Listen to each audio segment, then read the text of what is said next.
Hi dear friends, അസ്സലാമു അലൈക്കും, നമസ്കാരം. അപ്പം ഇന്നത്തെ നമ്മുടെ ഒരു പുതിയൊരു വീഡിയോയിലേക്ക് എല്ലാവർക്കും സ്വാഗതം. അപ്പം ഇന്ന് കുറച്ച് ക്യാരറ്റും ഡേയ്സും ഒക്കെ കൊണ്ടാട്ടം വന്നത്. അപ്പം നമുക്കത് വെച്ച് കണ്ടൊരു കേക്ക് റെസിപ്പി കണ്ടാലോ. അപ്പോൾ ഞാനൊരു പാത്രം അടുപ്പത്ത് വെച്ചുകൊണ്ട് അതിക്ക് 1 കപ്പ് പഞ്ചസാര ക്യാരമൽ ചെയ്യാൻ വെച്ചിക്കണം. അപ്പോൾ 2 kg ക്യാരറ്റ് ആൻഡ് ഡേയ്സിൻ്റെ റെസിപ്പിയായിട്ട് ഇവിടെ കാണിക്കുന്നത്. അപ്പോൾ ഗ്യാസൊക്കെ സിമ്മിലാക്കിയിട്ട് വേണം നമ്മളെ പഞ്ചസാര മെൽറ്റ് ചെയ്തുകൊണ്ട് എടുക്കാൻ. അപ്പോൾ 1 kg ആണെങ്കിൽ 1/2 കപ്പ്, 2 kg ആയതുകൊണ്ട് ഞാൻ 1 കപ്പ് പഞ്ചസാര മെൽറ്റ് ചെയ്യാൻ വെച്ചിക്കണം. അപ്പോൾ അതിങ്ങനെ ഇടയ്ക്കിങ്ങനെ ഇളക്കി കൊടുക്കണം. ഗ്യാസ് ഫുള്ളിലാക്കരുത്, കരിഞ്ഞു പോവും. അപ്പം ആകെ നമ്മളെ കേക്കിൻ്റെ ചുവയ്ക്ക് ആകെ മാറിപ്പോവും, കളറും മാറും, അങ്ങനെ കുറേ പ്രശ്നങ്ങളുണ്ട്. അങ്ങനെ പഞ്ചസാരയൊക്കെ നല്ലോണം മെൽറ്റായി വന്നിട്ടുണ്ട്. അപ്പം ഇനി നമുക്കിതൊക്കെ കുറച്ച് വെള്ളം ഒഴിച്ച് കൊടുക്കണം. അപ്പോൾ കുറച്ചൊന്ന് മാറി നിന്ന് കൊടുത്തുകൊണ്ട് കേട്ടോ ഞാൻ വെള്ളം ഒഴിച്ച് കൊടുക്കണേ. അപ്പോൾ 1 കപ്പ് തണുത്ത വെള്ളം അതിലേക്ക് ഒഴിച്ച് കൊടുത്തു. അപ്പോൾ ഇതിങ്ങനെ വെള്ളം ഒഴിച്ച് കൊടുക്കുമ്പോൾ ഇങ്ങനെ പൊട്ടിത്തെറിക്കും. അപ്പോൾ അതിനാണ് കുറച്ച് വിട്ട് നിൽക്കണം നമ്മൾ. അങ്ങനെ വെള്ളം ഒഴിക്കുമ്പോൾ ഇതിങ്ങോട്ട് കട്ട കെട്ടും കേട്ടോ. ഇനി അതൊക്കെ ഒന്ന് മെൽറ്റ് ചെയ്തുകൊണ്ട് എടുക്കണം. അപ്പം നമ്മളെ വീഡിയോസൊക്കെ കണ്ട് ഇഷ്ടമാകുകയാണെങ്കിൽ നിങ്ങളൊന്ന് ലൈക്ക് ചെയ്യുക, ഷെയർ ചെയ്യുക, കമൻറ്റ് ചെയ്യുക, സബ് ചെയ്യുക. അപ്പോൾ ഈ കേക്ക് എല്ലാവർക്കും ഉണ്ടാക്കാൻ പറ്റിയൊരു കേക്കിൻ്റെ റെസിപ്പിയാണ്. അപ്പോൾ നല്ല ടേസ്റ്റുള്ളൊരു കേക്കാണ്. അപ്പോൾ വീട്ടിൽ തന്നെ നമുക്ക് ഉഷാറായിങ്ങാണ്ട് ക്യാരറ്റും ഡേയ്സൊക്കെ ഉണ്ടെങ്കിൽ പെട്ടെന്ന് തയ്യാറാക്കി എടുക്കാം കേട്ടോ. അപ്പം നമ്മളെ വീട്ടിൽ തയ്യാറാക്കിയ നല്ല ഹോം മെയ്ഡ് കേക്കൊക്കെ നമുക്ക് മക്കൾക്ക് വിശ്വസിച്ചുകൊണ്ട് കഴിക്കാൻ കൊടുക്കാം. അങ്ങനെ ഗ്യാസ് ഓഫ് ചെയ്തേ. ഇനി അടുത്ത പരിപാടി ക്യാരറ്റ് ചോപ്പ് ചെയ്യണതാണ്. അപ്പോൾ അതൊക്കെ നല്ലോണം ക്ലീൻ ചെയ്തുകൊണ്ട് ഞാൻ ചോപ്പ് ചെയ്യാണ്. അപ്പോൾ ഞാൻ കുറച്ച് നേരം ചോപ്പ് ചെയ്തുകൊണ്ട് എൻ്റെ മോനെ ഏൽപ്പിച്ചു കേട്ടോ. അപ്പോൾ ഈ 2 കിലോന് ക്യാരറ്റ് ആൻഡ് ഡേയ്സ്ക്ക് ഞാൻ 1/2 കിലോന് ക്യാരറ്റും 1/2 കിലോന് കാരക്കയാണ് എടുത്തത്. അപ്പോൾ ആ കാരക്കൻ്റെ ഒക്കെ കുരു നന്നായിട്ട് കളഞ്ഞുകൊണ്ട് അതൊക്കെ കട്ട് ചെയ്യണം. അപ്പോൾ നല്ല സ്മൂത്തുള്ള കാരക്ക എടുക്കണം. നല്ല ഉറപ്പുള്ള കാരക്ക ഉണ്ടല്ലോ, അത് എടുക്കരുത്. അതാവുമ്പോൾ നമുക്ക് അത്ര ടേസ്റ്റ് കിട്ടൂല. അപ്പം നമുക്കിതിൻ്റെ കുരുവൊക്കെ ഞാൻ കളഞ്ഞ് വെച്ചിരിക്കണേ. ഞാൻ അതൊക്കെ ഒന്ന് കട്ട് ചെയ്തെടുക്കാം.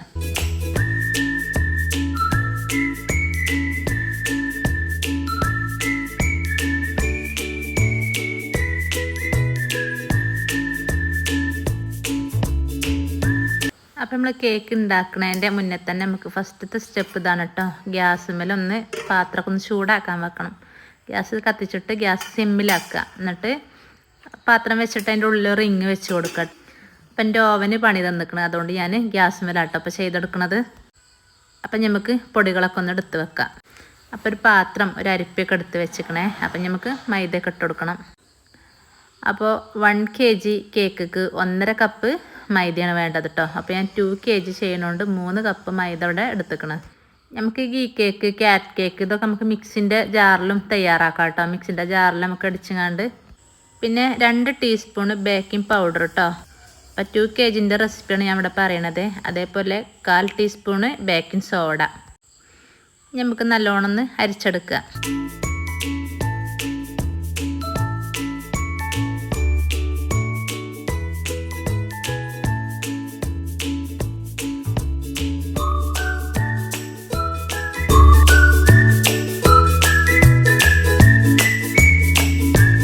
അപ്പം ഞാൻ നല്ലോണം മിക്സ് ചെയ്യുക. നല്ലോണം അതിൻ്റെ മൈദയും അതേപോലെ ബേക്കിംഗ് സോഡയും ബേക്കിംഗ് പൗഡറും ഒക്കെ ഉണ്ടല്ലോ, അതൊക്കെ നല്ലോണം മിക്സ് ചെയ്തുകൊണ്ട് ഒക്കെ ഒന്ന് യോജിക്കണം. ഇനി നമുക്ക് മുട്ട ബീറ്റ് ചെയ്യുന്ന പാത്രത്തേക്ക് മുട്ട പൊട്ടിച്ച് വയ്ക്കുക. അപ്പോൾ ഞാൻ ഒരു കിലോനാണെങ്കിൽ 3 മുട്ട കേട്ടോ. അപ്പോൾ 2 കിലോനാണല്ലോ ഞാൻ ഇവിടെ ചെയ്യണത്. അപ്പോൾ 6 മുട്ട പൊട്ടിച്ച് വെച്ച്.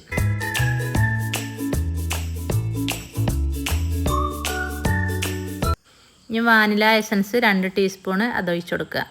അങ്ങനെ അതൊരു സൈഡൊക്കെ മാറ്റി വെച്ചിട്ട് പഞ്ചസാര പൊടിച്ചെടുക്കണം. അപ്പോൾ മിക്സിൻ്റെ ജാറ് എടുത്ത് വെച്ചിട്ടേക്ക് 1/2 കപ്പ് പഞ്ചസാര ഉണ്ട് 1 കിലോക്ക്. അപ്പോൾ 2 കിലോക്ക് 1 കപ്പ് പഞ്ചസാര.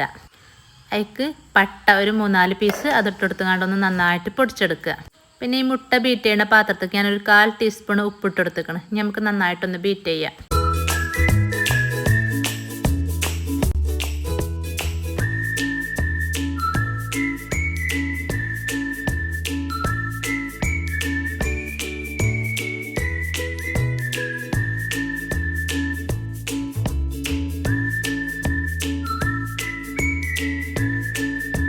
അപ്പോൾ നമ്മൾ ഈ എഗ്ഗ് ബീറ്റ് ചെയ്യുമ്പം ഇടയ്ക്ക് ഈ പൊടിച്ച പഞ്ചസാര അങ്ങനെ ഇട്ട് കൊടുക്കണം കേട്ടോ. അപ്പോൾ വൈറ്റ് കളറാവുകയോളം നമ്മൾ ബീറ്റ് ചെയ്യണം.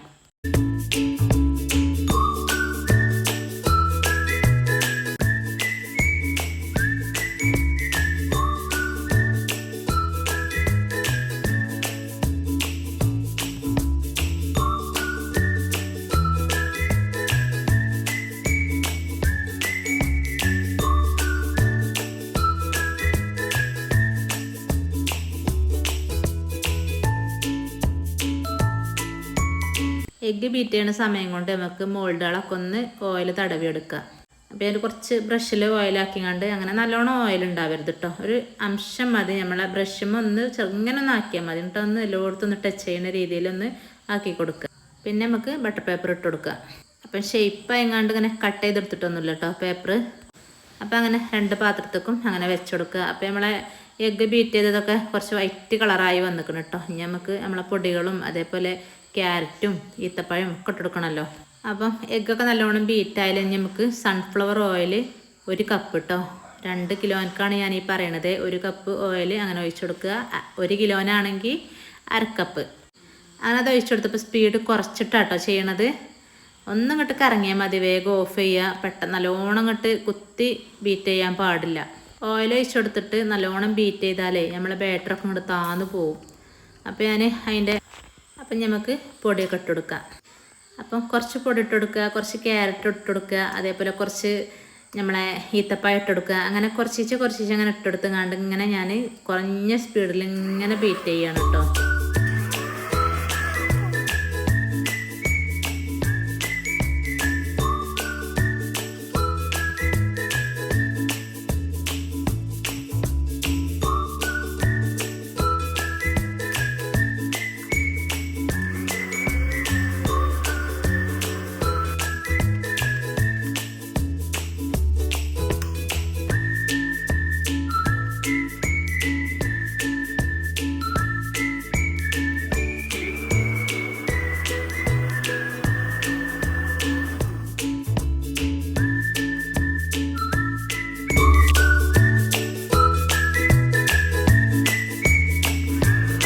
അപ്പോൾ അതൊക്കെ ഇടുമ്പോൾ ഒന്ന് ടൈറ്റായി വരും കേട്ടോ മാവ്. അപ്പോൾ നമ്മൾ ഫസ്റ്റ് ക്യാരമൽ ചെയ്ത പഞ്ചസാരൻ്റെ ക്യാരമലുണ്ടല്ലോ, അത് ഇടയ്ക്ക് ഇങ്ങനെ ഒഴിച്ചു കൊടുക്കുക.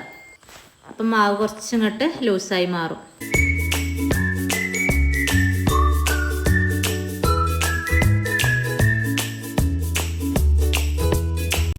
ഞാൻ അടുത്തതായിട്ട് ഒഴിച്ചു കൊടുക്കണം ക്യാരമൽ സോസ് കേട്ടോ. ഇത് സ്കിപ്പ് ചെയ്യട്ടോ, നമുക്ക് വേണമെങ്കിൽ മാത്രം ഒഴിച്ചു കൊടുത്താൽ മതിയേ. അപ്പോൾ അതൊക്കെ ഞാൻ 1 ടേബിൾ സ്പൂൺ ആട്ടോ ക്യാരമൽ സോസ് ഒഴിച്ചു കൊടുത്തത്. അപ്പോൾ അത് വേണം നിർബന്ധമല്ല കേട്ടോ, അതില്ലാത്തവർ ചേർത്ത് കൊടുക്കണ്ട. അപ്പം നല്ലൊരു കളറ് കിട്ടാൻ വേണ്ടിയിട്ടാണ് 1 ടേബിൾ സ്പൂൺ അങ്ങനെ ഒഴിച്ചു കൊടുത്തത്. അതിനൊക്കെ മിക്സായി വന്നിട്ടോ നമ്മളെ ബീറ്ററൊക്കെ ഒന്ന് ഓഫ് ചെയ്തെടുക്കുക. നമുക്ക് ഇനി നല്ലോണം സ്പാച്ചിൽ വെച്ചിങ്ങാണ്ട് നല്ലോണം ഒന്ന് മിക്സ് ചെയ്തിട്ട് നമുക്ക് നമ്മളെ മോൾഡിലൊക്കെ ഒഴിച്ചു കൊടുത്തുങ്ങാണ്ട് നമുക്ക് ബേക്ക് ചെയ്യാം.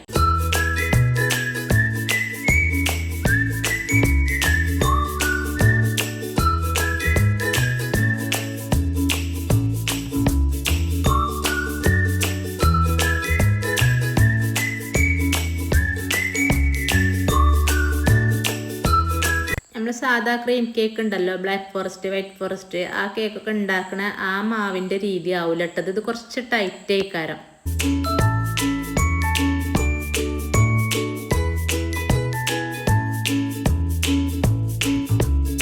ഞാൻ 2 പാത്രത്തിലായിട്ടാട്ടോ വേവിച്ചെടുക്കുന്നത്. അപ്പോൾ 8 ഇഞ്ച് മോൾഡാണ് കേട്ടോ, സ്ക്വയറും 1 റൗണ്ടും. 1 കിലോൻ്റെ കേക്ക് ചെയ്യുകയാണെങ്കിൽ 8 ഇഞ്ച് മോൾഡിലാണ് കേട്ടോ. ഇതിപ്പോൾ 2 കിലോനായതുകൊണ്ട് 2 മോൾഡിൽ ചെയ്തു, അല്ലെങ്കിൽ 10 ഇഞ്ചിൻ്റെ മോൾഡിലും ചെയ്തെടുക്കുക. അപ്പം എൻ്റെ ഓവൻ കുറച്ച് ദിവസമായിട്ട് കംപ്ലൈൻ്റ് ആണ്. അപ്പോൾ ഞാൻ വലിയ മോൾഡിൽ ഒഴിച്ചാൽ നമ്മളെ ഗ്യാസിൽ ബേക്ക് ചെയ്ത് കിട്ടൂല, വലിയ ചെമ്പ് വെച്ച് കൊടുക്കണം. അപ്പോൾ 2 മോൾഡിലായിട്ട് അങ്ങനെ വേവിച്ചെടുക്കുകയാണ്.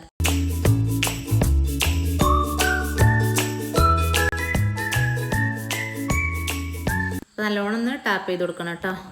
അപ്പം നമുക്കൊന്ന് ഗാർണിഷ് ചെയ്യുക. കുറച്ച് അണ്ടിപ്പരിപ്പും അതേപോലെ ഈത്തപ്പായൊക്കെ വെച്ചുകൊണ്ട് ഒന്ന് ഗാർണിഷ് ചെയ്ത് കൊടുക്കുക. അതൊക്കെ ഒന്ന് ചുറുക്കനാട്ടോ. അതേപോലെ വെളുത്ത എള്ളുണ്ടെങ്കിൽ അതിങ്ങനെ മേലത്തേക്ക് തൂവി കൊടുക്കുക. എൻ്റെ കയ്യിൽ ഇല്ലേനി കഴിഞ്ഞിന്, അപ്പോൾ അതുകൊണ്ട് ഞാൻ അത് ചെയ്തിട്ടില്ല.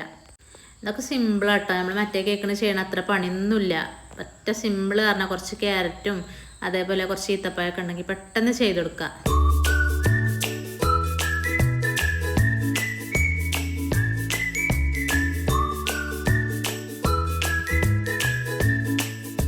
എൻ്റെ അടുത്ത് 2 മോൾഡിലാണല്ലോ ഞാൻ ചെയ്തെടുത്തത്. അപ്പോൾ 2 അടുപ്പത്തായിട്ട് ഞാൻ പാത്രം വെച്ചിട്ടുണ്ട് കേട്ടോ ചൂടാക്കാൻ. അപ്പം നമുക്ക് സിമ്മിൽ ഒരു 40-45 മിനിറ്റ് ആവട്ടത് വേവാൻ. ഇത് സാധാ കേക്കാണെങ്കിൽ നമുക്കൊരു 30-35 മിനിറ്റ് കൊണ്ട് ആവും. അപ്പം നമ്മളെ ആയുധങ്ങളൊക്കെ ഒന്ന് പണി കഴിഞ്ഞ ആയുധങ്ങളൊക്കെ ഒന്ന് ക്ലീൻ ചെയ്ത് വെക്കണം എന്നാണല്ലോ. അപ്പം നമ്മളെ മെഷീനുകളൊക്കെ ഒന്ന് നല്ലോണം ഒന്ന് തുടച്ച് മാറ്റി വെക്കട്ടോ.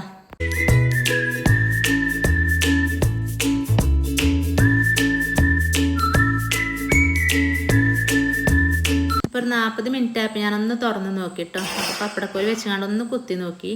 അപ്പം ഉഷാറായിങ്ങാണ്ട് വെന്തിക്കണ്. അപ്പോൾ നമുക്ക് ഗ്യാസ് ഓഫ് ചെയ്യാം കേട്ടോ. അപ്പോൾ ഇത് തലേന്ന് രാത്രിയാണ് ഞാനിത് ഉണ്ടാക്കിയെടുത്തത്. പിറ്റേന്ന് രാവിലെയാണ് അത് കട്ട് ചെയ്യണത്. അപ്പം കട്ട് ചെയ്യുമ്പോൾ നല്ലോണം ചൂടാറിയിട്ട് വേണം കട്ട് ചെയ്യാൻ, അല്ലെങ്കിൽ ഇങ്ങനെ കട്ട് ചെയ്യുമ്പോൾ പൊടിഞ്ഞു പോവും.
അപ്പം മടിച്ച് നിൽക്കാതെ എല്ലാവരും പെട്ടെന്ന് പോയി കേക്കിൻ്റെ റെസിപ്പിയൊക്കെ ഒന്ന് ട്രൈ ചെയ്ത് നോക്കിട്ടോ. അപ്പോൾ ഇൻഷാ അല്ലാഹ് മറ്റൊരു നല്ലൊരു പുതിയ വീഡിയോ ആയിട്ട് വീണ്ടും കാണാം. അസ്സലാമു അലൈക്കും.